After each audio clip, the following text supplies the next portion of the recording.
Shalom, salam sejahtera dan salam sehat. Pada kesempatan kali ini saya akan memaparkan studi kasus pengawasan mutu pelaksanaan pembangunan bangunan gedung dan kawasan kantor Kementerian Koordinator 3.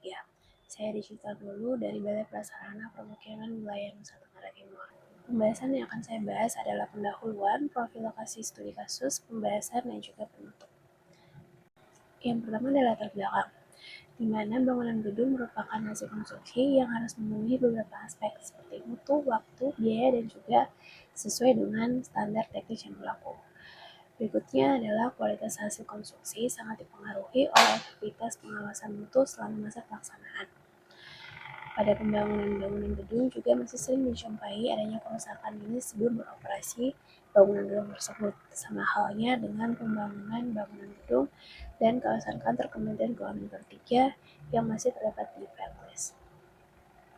Maksud dan tujuan dari studi kasus yang mana studi kasus ini maksud untuk mengetahui permasalahan pengawasan mutu pada tahap pelaksanaan, dampak, serta bagaimana strategi pengendalian untuk meminimalkan permasalahan yang terjadi pada tahap pelaksanaan.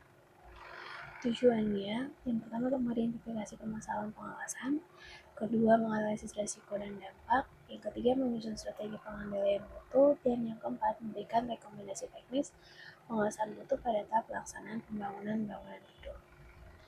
Berikutnya adalah profil lokasi studi, di mana terdapat pada pembangunan bangunan gedung dan kawasan kantor Kementerian Koordinator 3 Kabupaten Penajam Pasar Utara, Provinsi Kalimantan Timur, yang memakan biaya sebesar 900.579.775.000 yang dimulai pada tanggal 2 Januari 2023 hingga 31 Desember 2024. Pembangunan ini dimaksudkan untuk menyediakan ruang kerja untuk ASN kementerian dan juga untuk ruang sementara atau swing space untuk ASN kementerian dan lembaga terkait pada tahap awal pengembangan ibu kota negara. Pembangunan ini terdiri dalam beberapa lingkup pengerjaan, yaitu ada lingkup pendahuluan, perencanaan, perancangan, persiapan, pembangunan tower 1, 2, 3, dan 4, kemudian ada pembangunan fasilitas dan penataan kawasan. Bangunan ini dibangun di atas luas lahan sebesar 32.900 meter persegi. Permasalahan yang terdapat pada studi kasus kali ini dibagi menjadi 3, yaitu ada permasalahan pada pekerjaan struktural, di mana pemasangan atap yang tidak tepat, material yang rusak, atau tidak sesuai dengan spesifikasi, sehingga menemukan banyaknya rembesan yang terjadi pada plafon. Kemudian ada permasalahan pada pekerjaan arsitektural.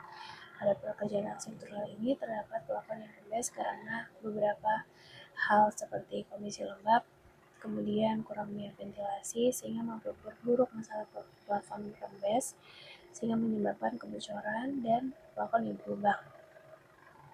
Selain itu terdapat handle pintu yang terlalu rapat, gap kubikel yang tidak dapat dikunci. Kemudian ada permasalahan pekerjaan mekanikal, elektrikal, atau plumbing. Terdapat beberapa rembes pada dinding, kemudian ada wallpaper yang terkelupas yang mana disebabkan oleh beberapa faktor seperti kebocoran atap, kebocoran pipa, serta sistem drainase yang buruk.